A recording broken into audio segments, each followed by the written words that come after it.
दोस्तों, आप सभी का स्वागत है। आज हम इतिहास के एक महत्वपूर्ण चैप्टर सिंधु सभ्यता के बारे में पढ़ेंगे।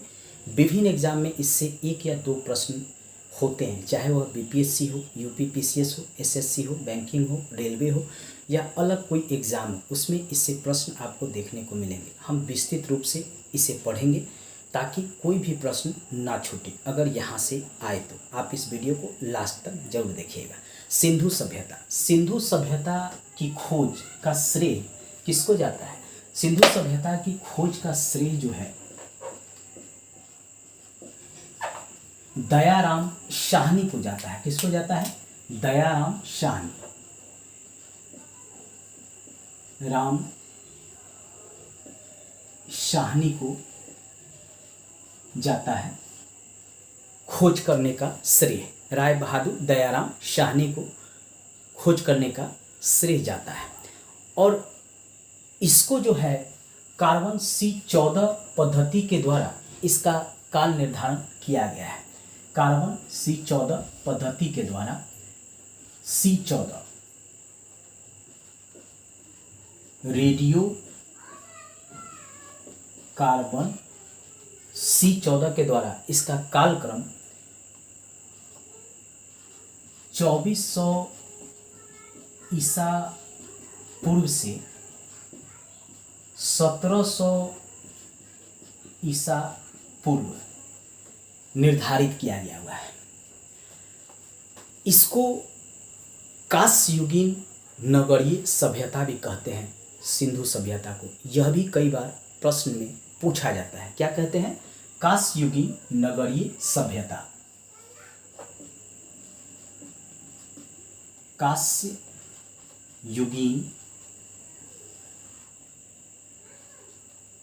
नगरीय सभ्यता कहा जाता है। क्यों कहा जाता है? क्योंकि इस काल में तांबा और टीन को मिलाकर कांसा का निर्माण किया गया था, जो एक मजबूत धातु होता था। इसी काल में खोजा गया था। लेकिन लोहा की खोज इस काल में नहीं हुआ था। लोहा का खोज कब होता है? वैदिक काल में, जिसमें उत्तर वैदिक काल में लोहा का खोज होता है। इसलिए याद रखिएगा कि यहाँ पे तांबा और टीन को मिलाकर कांसा बनाया गया था। इसलिए कांस्ययुगीन सभ्यता भी कहते हैं। क्यों कहते हैं? तांबा प्लस टीन को मिलाकर बनाया गया था कांसा, जो एक मजबूत धातु होता था। इसलिए हम इसको कांस्ययुगीन नगरीय सभ्यता भी कहते हैं। अब आइए जानते हैं कि सिंधु सभ्यता का भारत में या भारत के बाहर यानी पाकिस्तान में कहाँ तक उनका क्षेत्र पड़ता था। उत्तर कहाँ तक, दक्षिण कहाँ तक, पूरब कहाँ तक, पश्चिम कहाँ तक, इसके बारे में भी हम जानते हैं। एक मैप के थ्रू जानेंगे। पहले हम भारत का एक नक्शा बना लेते हैं। क्योंकि सिंधु सभ्यता का जो क्षेत्र है वह भारत के सिवा पाकिस्तान में भी पड़ता था, तो हम एक मैप के थ्रू इसको देखेंगे। इससे हमें पता चल जाएगा कि सिंधु सभ्यता का जो विस्तार है वह कहाँ तक था। देखिए, ये भारत का मैप है, आप इसको मान लीजिए। इसके इधर का जो क्षेत्र है वह पाकिस्तान में विभाजन के बाद चला गया है। पहले तो भारत का ही यह अंग था, लेकिन 1947 में भारत से अलग होकर पाकिस्तान में चला गया। तो सिंधु सभ्यता का जो क्षेत्र है वह भारत और पाकिस्तान दोनों में पड़ता है। सिंधु सभ्यता का उत्तरी विस्तार जो है यहाँ पे पड़ता है मांडा, ठीक है, और ये पड़ता है जम्मू कश्मीर में। और यहाँ पे नदी है चेनाब, याद रखिएगा, चेनाब नदी है, ठीक है। ये इसका उत्तरी विस्तार है। कौन सा विस्तार है? उत्तरी विस्तार हड़प्पा का, ठीक है। इसका दक्षिण विस्तार जो है यहाँ पे पड़ता है दैमाबाद, जो पड़ता है गोदावरी नदी के पास, याद रखिएगा, गोदावरी नदी के पास पड़ता है। और ये दैमाबाद पड़ता है महाराष्ट्र में,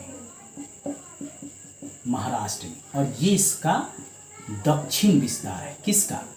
सिंधु सभ्यता का दक्षिण विस्तार है, याद रखिएगा, ये इसका दक्षिण विस्तार है। इसका पूर्वी विस्तार जो है यहाँ पे पड़ता है आपका आलमगीरपुर, ये हड़प्पा सभ्यता का दक्षिण विस्तार है, आलमगीरपुर। और यहीं पे नदी है हिंडस नदी, याद रखिएगा, हिंडस नदी, और ये पड़ता है यूपी, उत्तर प्रदेश में। ये इसका पूर्वी विस्तार है। किसका? सिंधु सभ्यता का। ये याद रखिएगा, इसका पूर्वी विस्तार है आलमगीरपुर, सिंधु सभ्यता का। और सबसे पश्चिम विस्तार ये पाकिस्तान में पड़ता है, और इसको कहते हैं सुत का गेंडोर, सुत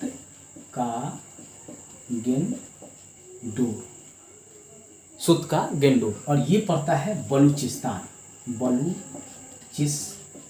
प्रांत में, पाकिस्तान में। हमेशा ही बलूची लोग जो है स्वतंत्रता के लिए पाकिस्तान से मांग करते हैं, लेकिन उनको स्वतंत्रता दिया नहीं जाता है। तो ये क्षेत्र यहीं पे पड़ता है, और ये जो है स्थित है दासक नदी के किनारे, दासक नदी के किनारे। ठीक है, आप समझ गए होंगे कि सिंधु सभ्यता का विस्तार उत्तर में कहाँ है? मांडा तक, चेनाब नदी के किनारे, जम्मू कश्मीर में पड़ता है। दक्षिण में दैमाबाद, गोदावरी नदी के किनारे, महाराष्ट्र में पड़ता है। पूर्वी क्षेत्र में आलमगीरपुर, जो हिंडस नदी के किनारे पड़ता है, जो उत्तर प्रदेश में स्थित है। और पश्चिम में सुत का गेंडोर, जो पाकिस्तान में पड़ता है, बलूचिस्तान प्रांत में, जहाँ दासक नदी के किनारे स्थित है। हड़प्पा का जो क्षेत्र है वो आप देख लीजिए, इतना कवर करता है। ये गुजरात का क्षेत्र है, ये जो आपका है राजस्थान है, ऊपर पंजाब है, इधर हरियाणा है, ये पश्चिम यूपी है, ये आपका पाकिस्तान है। इतने बड़े क्षेत्र पर हड़प्पा सभ्यता का विस्तार था। भारत के दक्षिण में केवल ये महाराष्ट्र के दैमाबाद तक है। इधर आपको जो है केरल, कर्नाटक, तमिलनाडु के तरफ नहीं है, और न ही इधर बिहार के तरफ आपको मिलेगा, न ही इधर असम, नागालैंड, मणिपुर के तरफ मिलेगा। मतलब इतने बड़े क्षेत्र पर जो है सिंधु सभ्यता का विस्तार है। इसके लिए एक ट्रिक है, जो कि हम ट्रिक बेस पढ़ाते हैं, तो ट्रिक इसके लिए बहुत अच्छा है, उसको याद कर लेंगे तो ये चारों क्षेत्र आसानी से आपको याद हो जाएगा। वो ट्रिक है, उमा दादी को आप सूप दो, उमा दादी को आप सूप दो। ये इसका ट्रिक है, इसका उत्तर, दक्षिण, पूर्व, पश्चिम भाग को याद करने का। अब इसको कैसे याद करेंगे ये देख लीजिए। उमा है तो उमा कहाँ जाएगा? ऊ से उत्तरी क्षेत्र, माँ से मांडा, यानी ये है उत्तरी क्षेत्र उमा। दादी का अर्थ हो गया दक्षिण क्षेत्र, दा से दैमाबाद, दी से दक्षिण। ठीक है, आप से हो गया आलमगीरपुर, आ से आलमगीरपुर, प से पूर्वी क्षेत्र। ठीक है, सूप से हो गया सुत का गेंडोर, और प से हो गया पश्चिम क्षेत्र। आसानी से याद हो जाएगा ये ट्रिक। उमा दादी को सूप दो, उमा दादी को सूप दो, ये याद हो जाएगा तो आपको सिंधु सभ्यता का उत्तर, दक्षिण, पूर्व, पश्चिम क्षेत्र कहाँ विस्तार है वो याद हो जाएगा। चलिए नेक्स्ट आगे हम देखते हैं सिंधु सभ्यता के प्रमुख स्थलों की क्या क्या विशेषता थी, उसके बारे में हम जानेंगे, क्योंकि प्रश्न जो है वहाँ से भी बार बार पूछा जाता है। सबसे पहले हम जानेंगे कि सबसे ज़्यादा स्थल जो है कहाँ से मिला है सिंधु सभ्यता। तो सबसे ज़्यादा स्थल जो है वह मिला है आपका गुजरात से। याद रखिएगा, सबसे ज़्यादा स्थल मिला है गुजरात से। लगभग 300 के करीब माना जाता है कि यहाँ से सिंधु सभ्यता स्थल मिला है। ठीक है, अब है कि बंदरगाह कहाँ कहाँ सिंधु सभ्यता के समय था। तो याद रखिएगा कि बंदरगाह सिंधु सभ्यता में 2 जगह था। एक था आपका लोथल, याद रखिएगा, और दूसरा था आपका सुतकोदा। ये 2 सिंधु सभ्यता के स्थल हैं जहाँ से बंदरगाह के प्रमाण मिले हैं। अब इसको याद कैसे रखिएगा, तो बंद कर सुत लो, ये है आपका ट्रिक। बंद कर सुत लो, ये याद रहेगा तो आपको याद हो जाएगा कि बंदरगाह सिंधु सभ्यता में लोथल और सुतकोटदा में मिले हैं। बंद से अर्थ हो गया बंदरगाह, सुत से हो गया सुतकोटदा और लो से हो गया लोथल। ठीक है, ये आपको याद हो जाएगा। अब कालीबंगा से जुटे हुए खेत के प्रमाण मिले हैं। कहाँ से प्रमाण मिले हुए हैं, तो याद रखिएगा कालीबंगा। कालीबंगा ये भी हड़प्पाई स्थल है जो राजस्थान में स्थित है। याद रखिएगा ये है राजस्थान में स्थित है। यहाँ से मिला है आपको जुता हुआ खेत का प्रमाण। ठीक है, जुता हुआ खेत का प्रमाण जो है ये कालीबंगा से मिला है जो राजस्थान में स्थित है। अब इसको याद कैसे करिएगा, तो इसको याद करने का ट्रिक है का जुता खेत। का जुता खेत, का से हो गया कालीबंगा, जुता से हो गया खेत, ये जुता हुआ खेत है, जुता खेत। का जुता है खेत, बोलते हैं ना बोलचाल में किसी को कि क्या आपका खेत जुत गया है, यानी का जुता है खेत। तो इससे जो है याद हो जाएगा कि कालीबंगा से जुता हुआ खेत के प्रमाण मिले। हमेशा बीपीएससी में, एसएससी में, रेलवे में जितने भी एग्ज़ाम हैं ये पेटेंट क्वेश्चन है जो बार बार पूछा जाता है। पीटी के व्यू से इसको जरूर याद रखिएगा, ये हमेशा पूछता है। ये भी पूछता है कि बंदरगाह हड़प्पा से कहाँ से मिले हैं, खासकर एसएससी, बीपीएससी, यूपीएससी में पूछता है। तो 2 स्थल हैं लोथल और सुतकोटदा।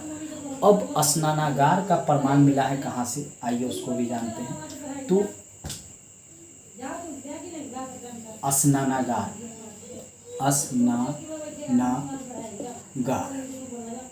ये मिला है आपका मोहनजोदड़ो से, मोहनजोदड़ो से। अब इसको याद कैसे करेंगे, तो याद करने का ट्रिक है कि मोहन स्नान कर लो। मुँह से हो गया मोहनजोदड़ो और स्नान से हो गया स्नानागार, यानी मोहनजोदड़ो से स्नानागार के प्रमाण मिले हैं। ठीक है, अब एक और प्रश्न बार बार पूछता है यहाँ से कि अग्निकुंड के प्रमाण कहाँ से मिले हैं। तो आइए उसके बारे में भी हम जानते हैं। देखिए, सिंधु सभ्यता से अग्निकुंड के जो प्रमाण हैं, अग्निकुंड, इसके प्रमाण 2 जगह से मिले हैं। पहला जगह है लोथल और दूसरा है आपका कालीबंगा। लोथल पड़ता है आपका गुजरात में और कालीबंगा पड़ता है राजस्थान में। यहाँ से अग्निकुंड के प्रमाण मिले हैं। अब इसको याद कैसे कीजिएगा, इसके लिए ट्रिक है लो काली अग्नि। लो काली अग्नि, लो से हो गया लोथल, काली से हो गया कालीबंगा और अग्नि से हो गया अग्नि।